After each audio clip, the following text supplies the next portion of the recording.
তারা আমাদের ফেসবুকে একটা লাইক বাটনে চাপ দেওয়ার মতো শক্তি ওনারা রাখতে চায়নি। আজকে যার নাম শোনা যাচ্ছে, যার বাড়িতে চাক্ষুষ প্রমাণিত যে আগুন লাগানো হয়েছে, তাকে অনেকেই আমরা তার নাম বলছি, কিন্তু আসলে তার নাম হচ্ছে মূলত মানব। সে একজন শিল্পী, সত্যিকার অর্থে একজন মানুষ হওয়ার জন্য যে মানবতা লাগে এই শিল্পীর মধ্যে সেই গুণগুলো ছিল। সে কখনো আওয়ামী লীগ, কখনো বিএনপি, কখনো রাষ্ট্র মানে মানে সুবিধাভোগী শিল্পী কখনোই ছিল না। আপনারা জানেন এবারের পহেলা বৈশাখ নববর্ষের যে আনন্দ শোভাযাত্রা, এটা যে পরিকল্পনা হয়েছিল, এটা বাঙালির শুধু নববর্ষ নয়, এটা বাংলাদেশের নববর্ষ হবে। উদ্বেলিত হবে বাংলার সমস্ত জনগণ, সমস্ত জাতিসত্তা। এই উৎসবকে ভণ্ডুল করবার জন্য জুলাইয়ের যে স্পিরিট বা আকাঙ্ক্ষা, যে আকাঙ্ক্ষিত যে বুক ফাটা আর্তনাদের যে করুণ কাহিনী আমরা সবাই জানি। এদেশের ফাঁসিবাদ যে মুক্ত হবার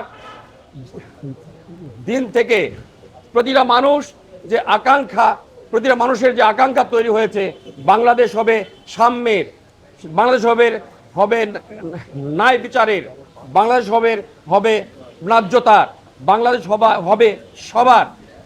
এই বাংলাদেশকে রুখবার জন্য তারা রাতের অন্ধকারে আমাদের উপর যে অগ্নি সন্ত্রাস করেছিল বা করে যাচ্ছে, বা এখনো তারা ভয় দেখিয়ে যাচ্ছে, তারা এখনো আমাদের ভয় দেখাতে চায়।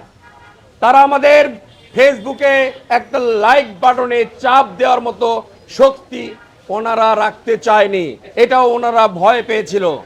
এখন তারাই আবার সেই সোশ্যাল মিডিয়াতে আমাদেরকে ভয় দেখাতে চায়, কোনো শিল্পীর শিল্প সত্তাকে নষ্ট করে দেবার ভয় দেখাতে চায়। প্রিয় সাংবাদিক ভাইরা, আজ এই সনাতন ধর্মের অনুসারী আমাদের প্রিয় মেধাবী সাবেক শিক্ষার্থী বাংলাদেশের প্রথিতযশা ভাস্কর মানবেন্দ্র ঘোষের বাড়িতে উদ্দেশ্য নিয়ে আগুন দেওয়া হয়েছে। সাম্প্রদায়িকভাবে সাম্প্রতিক সময়ের বাংলাদেশকে অস্থিতিশীল করার জন্য আগুন দেওয়া হয়েছে। পুরো বাংলাদেশের শিল্পী সমাজকে প্রশ্নবিদ্ধ করার জন্য আগুন দেওয়া হয়েছে। এই আগুন মানবেন্দ্র ঘরের দেওয়া হয়নি, এই আগুন বাংলাদেশের প্রগতিশীল চিন্তার, শিল্প চিন্তার সমগ্র মেধা ও মননের শরীরে এই আগুন জ্বালিয়ে দেওয়া হয়েছে। হিন্দু সম্প্রদায়ের একজন শিল্পীর ঘরে আগুন দেওয়া ফ্যাসিবাদীদের দীর্ঘমেয়াদী ধারাবাহিক অপকৌশলের এক অংশ।